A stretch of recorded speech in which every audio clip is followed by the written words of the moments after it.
Much like the president, an unforced error for Elon Musk in Tesla this morning. Reports from the New York Times and others say the SEC has now sent a subpoena to the electric car maker. This comes, of course, after Musk insinuated that financing to take the company private was secured. Both Tesla and the SEC have declined to comment. You may remember last week, Musk tweeted this, quote, "I'm considering taking Tesla private at $420. Funding secured." Well, it turns out this funding not exactly secured. Musk has only held primary conversations with investors, specifically Saudi Arabia's public investment fund. My old friend Jesse Westbrook is the SEC editor for Bloomberg. All right, Jesse, we have been talking about this for a week.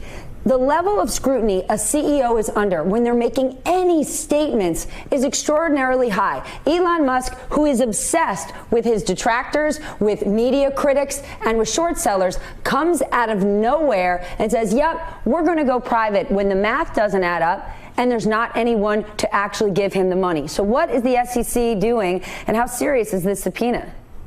Well, I mean, the subpoena shows that the case is progressing pretty quickly. You know, the SEC gets a lot of criticism for moving at a snail's pace. What's interesting about this matter is it's all going on in public. I mean, the SEC really prefers to have their investigations sort of under wraps. But, I mean, you know, Musk made this public by sending these kind of insane tweets. And the SEC, you know, I mean, in the grand scheme of things, is this, you know, the biggest fraud of all time? Far from it, but it's been so public and his statements were so misleading to investors. I mean, you have to think the SEC almost has to take an enforcement action against him, at least to prevent other CEOs from doing this. I mean, they can't have someone in such a high-profile way, someone so publicly saying something that appears so wrong and not true. Their hand is basically forced to do something to Musk Yes, here. but can Elon Musk get away with this? Because maybe there's not regulation tied to Twitter specifically. We know it is illegal for companies and corporate officers to knowingly mislead shareholders, specifically if it makes the stock move, and that is what happened here. But he did it on Twitter. Is that considered an official public channel in the eyes of the SEC?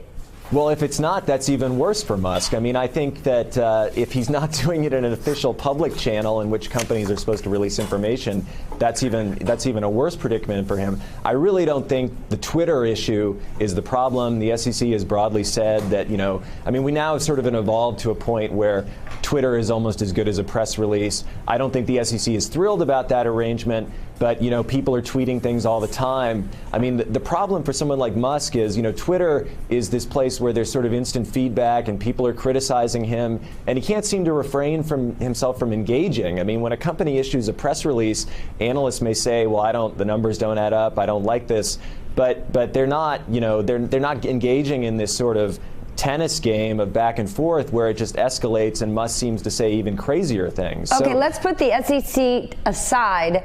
How does Elon Musk get out from under this as far as the actual company goes? Shares were down more than 3% on Wednesday. He does not have funding secured. Saudi Arabia already made a big investment, but given where they are in their finances, their lack of profitability, the production problems they're having with the Model 3, how on earth is Elon Musk going to get out from under this? His back is against the wall. Who's going to show up and offer him some extraordinary deal to go private? Well, what I would say about that is when, you know, an executive's back at the wall, I mean, a lot of people on Wall Street, you know this as well as I, when they smell blood in the water, you know, they're not going to walk away from that necessarily. They're going to see it as an opportunity to do a deal that's perhaps more beneficial for them than it is on the terms that Musk would ideally want to go public. I mean, I think, you know, $420 a share buyout, which is what he said in his initial tweet. Hard to believe that he's going to get the $420 a share that he was expecting. It makes absolutely no sense. But we do have to remind our audience, those critics, those short sellers have had a really rough ride being short Tesla, and shareholders have done extraordinarily well. The question now is that tale about to change? Hey there, I'm Chris Hayes from MSNBC. Thanks for watching MSNBC on YouTube. If you want to keep up to date with the videos we're putting out, you can click subscribe just below me or click over on this list to see lots of other great videos.